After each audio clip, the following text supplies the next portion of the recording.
Hey everyone, I'm Brian Doyle, I'm Tim McNeil. And I'm Rob Rogers. and this is this week's edition of MSP Business School. I want to thank everybody for taking some time to join us today. Rob, Tim, always great to see you guys, and I'm really excited about what we're going to talk about today. Yeah, this is a good one. Yeah, all three of us are big fans of whether you call it the lean canvas or the business canvas model. This is a common business model taught in most MBA programs, across the world. And if used right, can provide you a lot of insight to your customer and open up some doors of opportunity in the world of IT. It's actually a shame it's escaped most of us that came up tech first, but I love it. Looking forward to talking about it. Rob, I know you were another person that probably the first person when I said business canvas, you went, I love those. And I'm like, well, most people go, what's that? So I'm digging it. Yeah. So tell me your thought, give me your kind of perspective before we dive in today.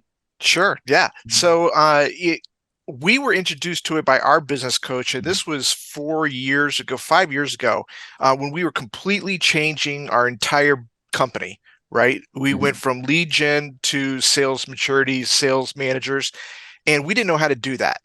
And he gave us this lean canvas, and we just worked through this thing completely and took it very, very seriously. And we were able to completely change our business model using this process in a very strategic and linear way. And that's why I just absolutely love it. For anything that you're going to do, it really pulls everything together for you.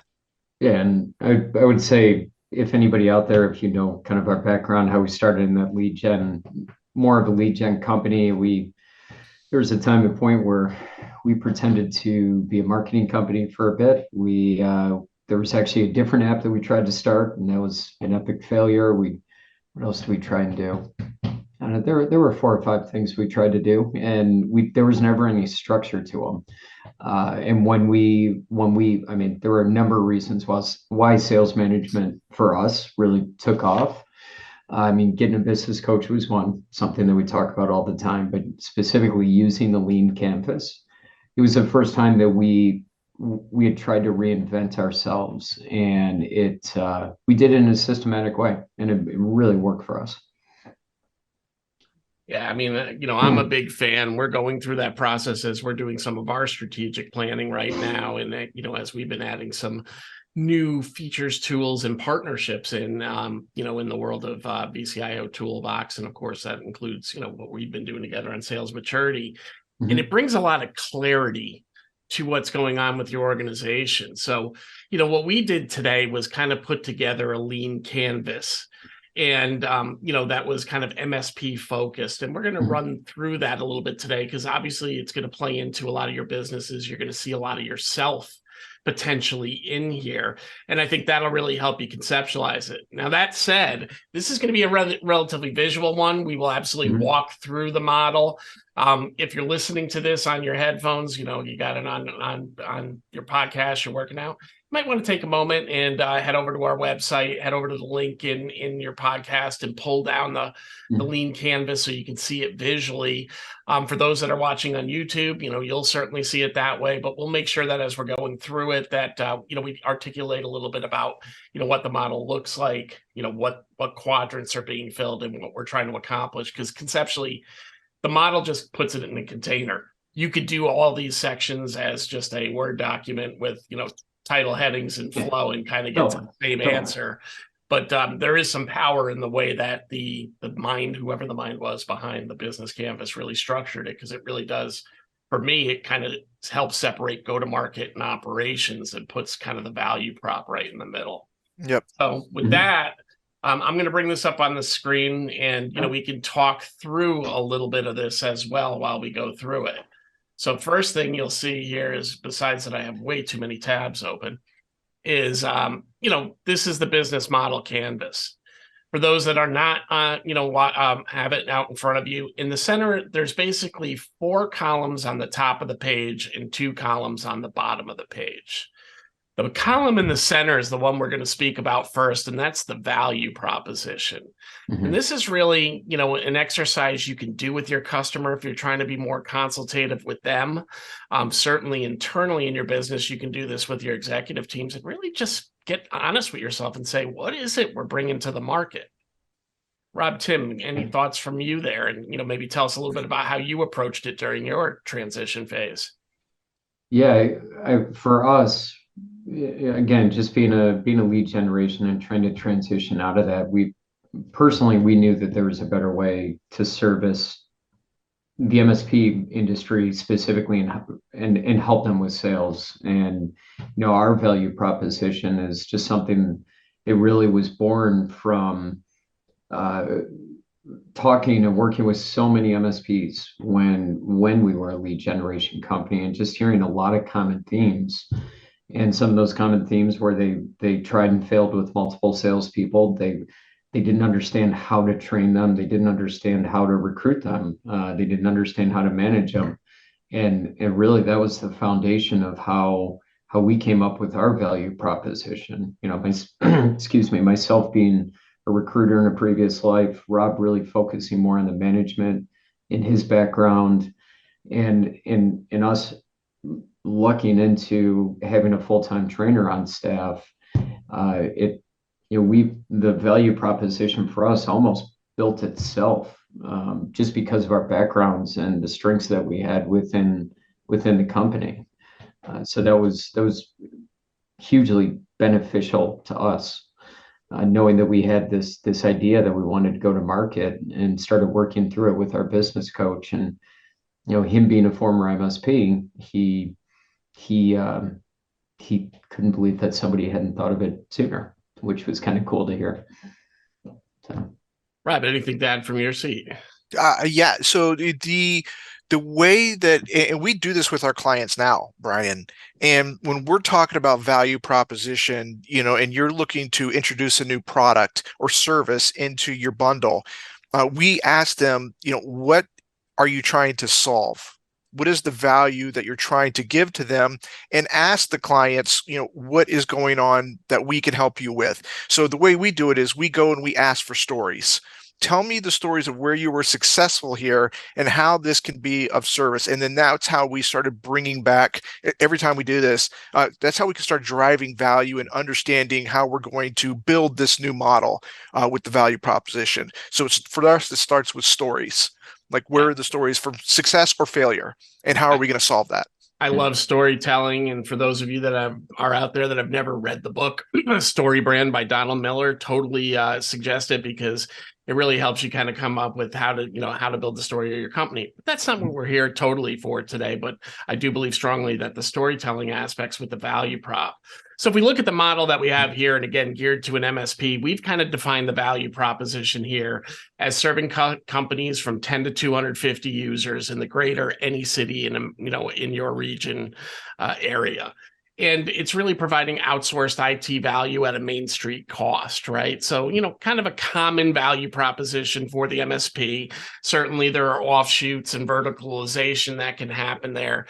But I think that, kind of sums up what does the typical MSP do? They work with small to mid-sized businesses in their, geographic region, and try to offer them good value that couldn't otherwise be fulfilled by a single resource, right? So that's kind of our value prop. Now, again, for those that are listening, versus being able to see what we're doing here, to the right of the value proposition, we now have 3 squares. The 2 that sit adjacent to the value proposition. The first one has 2 categories in it: customer relationships and channels. And we'll get deeper into what each one means, but customer relationships is really how you service your customer, how you engage with your customer. And channels are basically, how do you go to market and sell? What are the ways that you can generate revenue? To right of that, we have customer segments. And this is really defining, who do we work with? Who are the people that we're targeting with this value proposition that we've now put together? And then down at the bottom, we're looking at the more tactical side. What are the revenue streams we're able to generate through this go-to-market plan? how do we go and make money? So maybe let's start with revenue streams and work backward if we could, guys, because I think when we the MSP very quickly can go, okay, I know what my value prop is, and I think they understand how they make money, right? So the categories that we've got in revenue stream are simply asset sales, your hardware, software procurement, subscription fees, which could come through software, of course, your MMR or MRR products as well, licensing, as we do a lot of software, and then usage. And here, when I say usage, I'm really talking about professional services, your project teams, your advisory service teams. So those are kind of the 4 ways we outlined generating revenue. Guys, would you agree that's probably a good representation of how the MSP makes money? Yeah. 100%. Yeah. Yeah. I mean, there's no way around it, right? Whether it's adding a product or a service into your stack, I mean, those are the things you need to focus on. And if you're not focused on that, that's where you fail too, right? Because if you're not clear on how you get your money and where your value proposition supports that, you're going to have a tough time convincing anybody else to open their wallet and give you some of that money, right? So you need to really understand that. From there, we move over to customer segments. I like looking at customer segments next because really it's now who are we trying to address? So again, for those that are not looking at this visually, what we have under customer segments is very general. We identified market size and a little bit about, diversification here. So market size, it's really, who are the markets you go after? So we basically segmented it into small, medium, large here. And diversify might be talking about your verticals. You might be a generalist by nature, or you might be focusing, at least in part, on verticals like hardware and manufacturing. Guys, anything you think we're missing here? Anything you want to expand on the, the customer segment conversation? And maybe you could talk a little bit about what you guys were thinking. You're pretty targeted in your customer segment, but there might have been some persona breakdown you did there. Yeah, I know, just speaking to, or one thing I would add to this is, and something that Rob and I did was we really tried to identify the size company, not only by employees, but by revenue. We found it to be true out of the gate, and we've actually refined it more and more, and we actually find a lot of our clients refine it constantly. What is the revenue size of the average client that you're trying to bring in? History has repeated itself to us many times when we see organizations, or for us, MSPs of 2.5 million or above. And for a lot of our clients, they're looking for similar targets. Small and mid-sized companies that are $2.5 to $3 million or above in the service industry. Those are the ones that they're large enough to understand that technology is critical to what they do. And more and more of the MSP world is becoming more mature operationally, and they're really looking to use those, find those companies and help them build their business plan over a 3 to 5 year period. And oftentimes it's hard to do that with a company who might be at 1 or 1.5 million, because they're still in that yes we can mode. They're trying to just scrape for every dollar. So from a revenue standpoint, I think that's one thing that really helped us dial in an ideal client for us, and we see our clients doing the same. All right, so we've just added that into our customer segments here just to kind of round that out a little bit. So now we've identified, which customers that we're going to go after with our value proposition and how we're going to generate revenue. But now we really need to talk about how are we going to support the customer in the big picture, and how are we going to, get to market and actually undertake this. So for those of you that are not watching, we're using VCIO toolboxes built in, a business canvas. I think we have the same model, guys, over in sales maturity as well. And down below, there are some definitions down here. So we're going to take just a moment and maybe, kind of highlight a couple of the definitions with customer relationships, because I think this one can be a little tricky at times, just in understanding, what does this mean in terms of servicing the customer? So you'll see that here that we've got some different forms of support, and you can then equate that into what the MSP does. We've got personal assistance, where really it's almost, it's regular assistance to the customer. It's performed in pre-sales, after sales, or both. it's really geared towards getting the customer on board. Then we have dedicated personal assistants, which is really kind of almost a one-to-one relationship with a specific customer success manager. We've got self-service listed here, which is really focused on, being able to get information and support yourself. That could be through a portal or some other access. Mhm. Automated services, maybe there's drip campaigns, drip information that comes out to you, services where you can get feedback, communities, portals, omni-channel communication, forums fall into that. And yeah. then co-creation, where you might actually be a partner with the people that you're serving, working to a greater good. So those are some forms here. And when, from my mind's eye, when I looked at the MSP, I looked at really communities and personal assistance as really the two ways that we support them, right? One-on-one support through the help desk. And then a lot of MSPs are starting to build communities, Facebook pages, LinkedIn groups, different, some are putting, frequently asked questions and building self-service ticket portals to really help their end users kind of help themselves. What are you guys seeing out there? So I'm seeing more, educational webinar based and educational podcast based things, to build communities as well, so they can get the information on the go. Is some of the things that we're seeing a lot more of. Yeah, definitely. So really, the whole thought leadership pendulum right there, Yeah. right? Yeah. So becoming that subject matter expert that we've talked about a few times in past podcasts. And really building that trust and authority and within your customer base as well. So perfect. So we see that. And then obviously I think we'd all agree with personal assistance. This is a high touch industry, the MSP space. We have our help, our customers build relationships right down at the help desk level very often. Obviously are very keyed in with key engineers and their account management staff, whatever that may look like in the organization. So definitely, another relationship. So this is an area that you really want to explore with your customer and really understand where they are engaging with their customer and the reason for it. And now I'm going to get into kind of the practical business purpose. Why are we doing this a little bit? I've seen that areas above all really start driving innovation, productivity enhancement, and workflow conversations when you're talking from a tech perspective, right?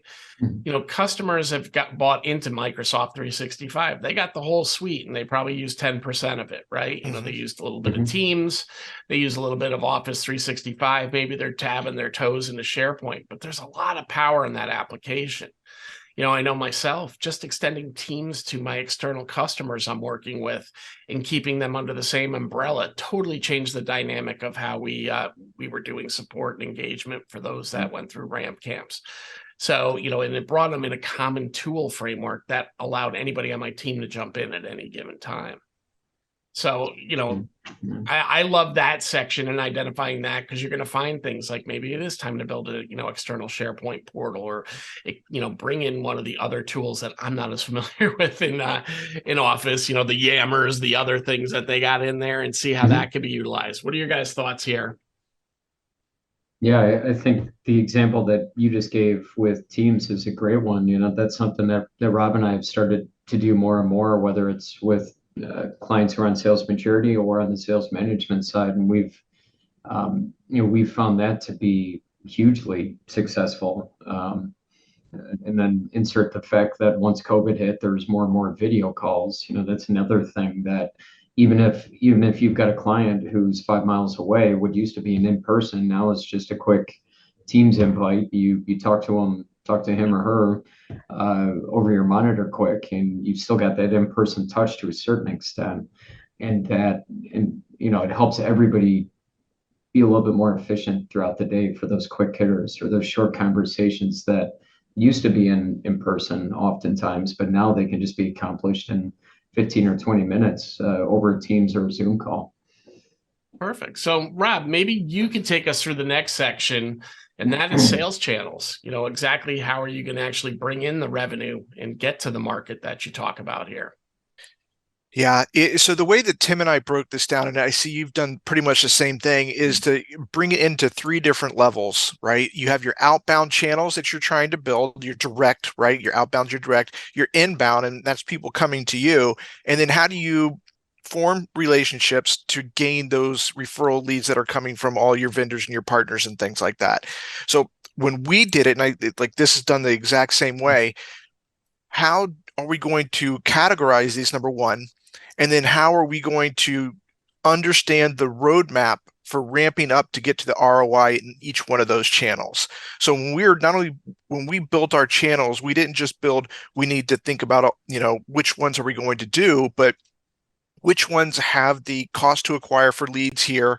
What is the cost to acquire leads here? And then on the third one, what is the cost to acquire those leads? So that was how, like, we got really granular when we did this. And this is what we suggest to other people as well. Not only understand the three channels, but how they are relating to your budget that's going to be associated with those three channels.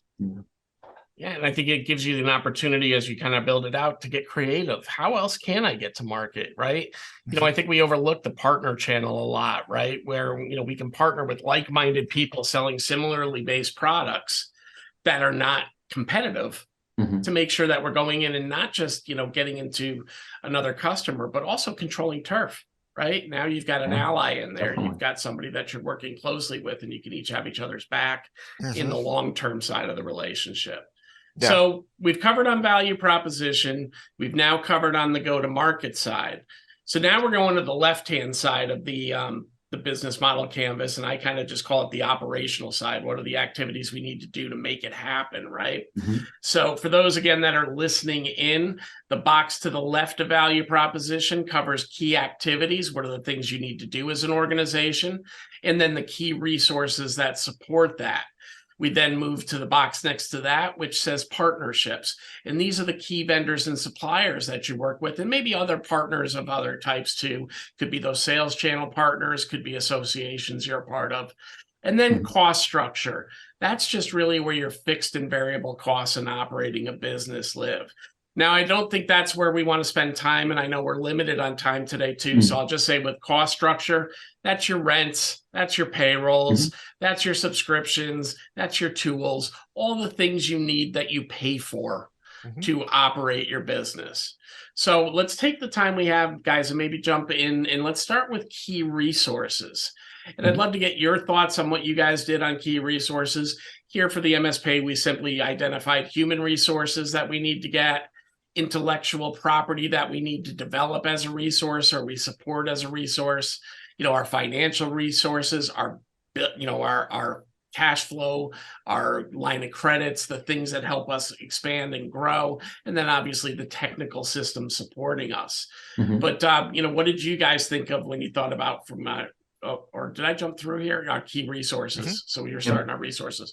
What did you guys think about when you were building out your plan?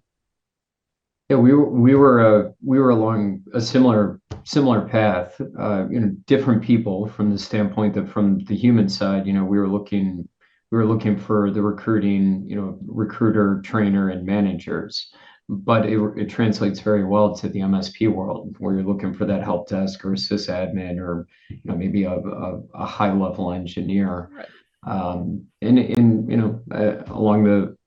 in the same vein, we were also looking to establish that sales and marketing team. Now, for us, it was outsourced, the marketing.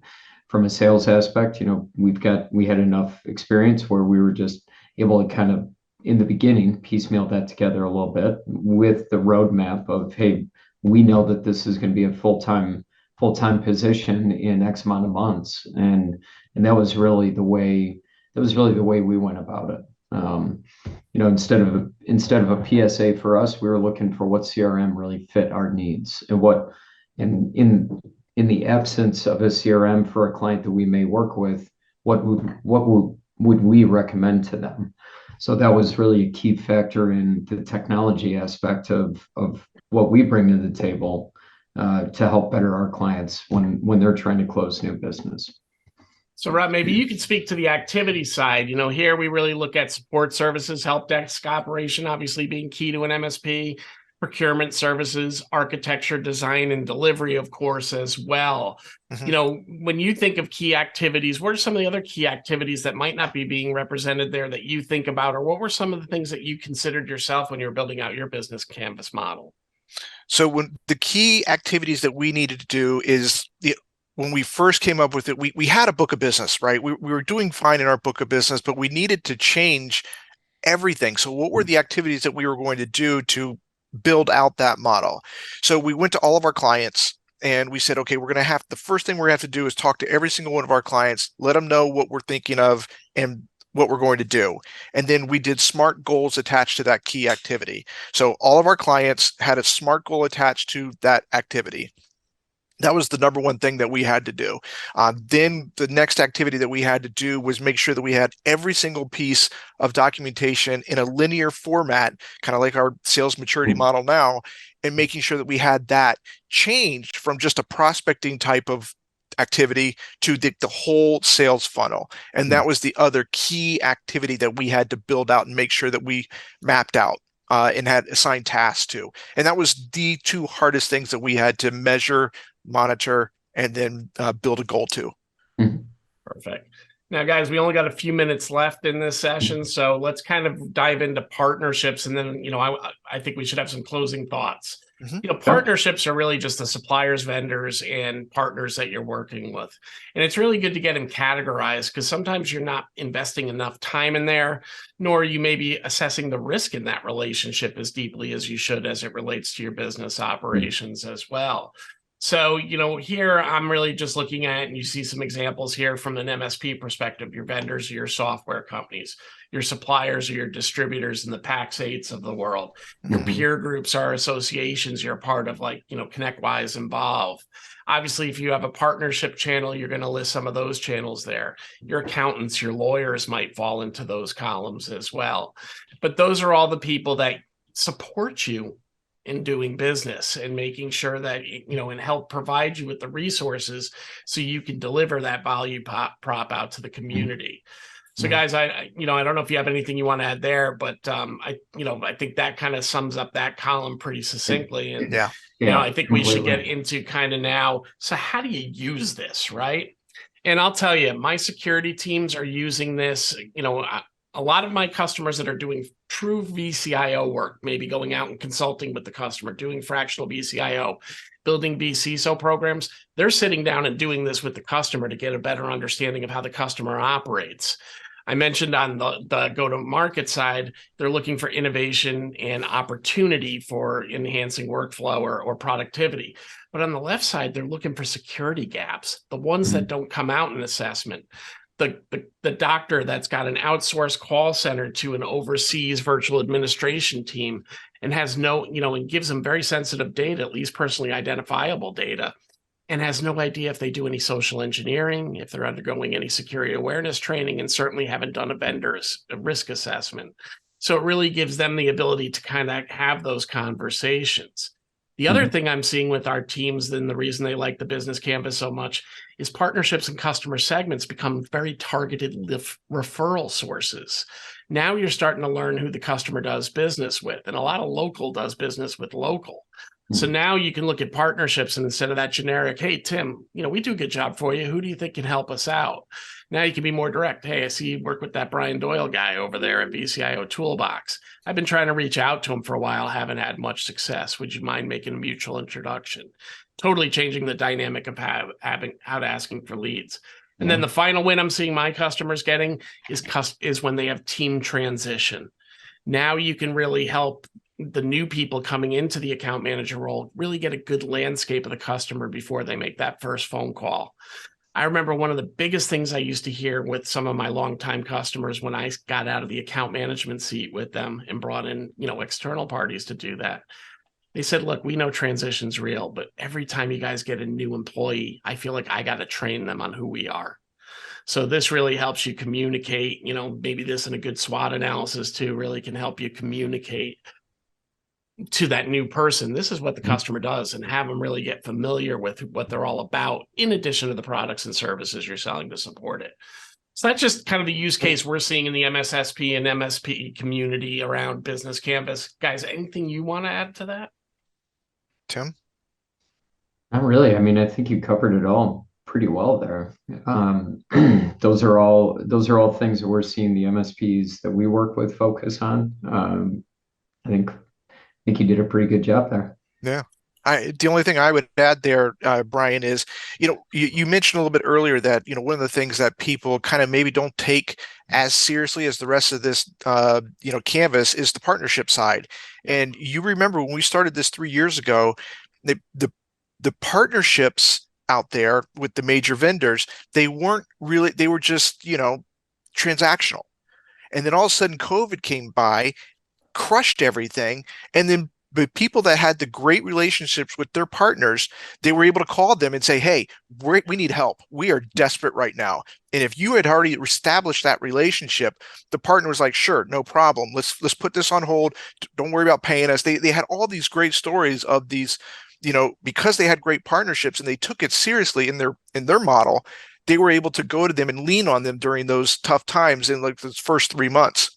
Mm-hmm. So I would encourage people to be the person that has the great relationship with the partners and not just has a transactional relationship with their partners and their vendors, because there's going to come a time when they're going to give you a referral or they're going to help you when you're having an issue that is outside the scope of the agreement. So that's the one thing that Timmy and I found value in. And the reason that they're coming to us now is because we always establish those partnerships because we took it so seriously in this business canvas. Yeah. Beautiful. Well, guys, I think that takes us where we need to be for today on the Business Canvas. Mm-hmm. Again, look for links so you can download and see kind of an example canvas in process as well. We'll get that up as part of podcast, part of the notes, and put it into even the Apple intro. Yep. So and on YouTube as well, Brian. We'll put it in the area there for them. Yep. So with that said, thank you for this week. We'll see you guys again next week. Rob, you want to take us home? That's it, man. Thanks, That's guys. it. I really appreciate it this week. You guys know where to find us. I love this new format, Brian. At least, let's switch it up at some point. A little bit more, man. A little variety in our relationship. All right, guys. We'll see you next week.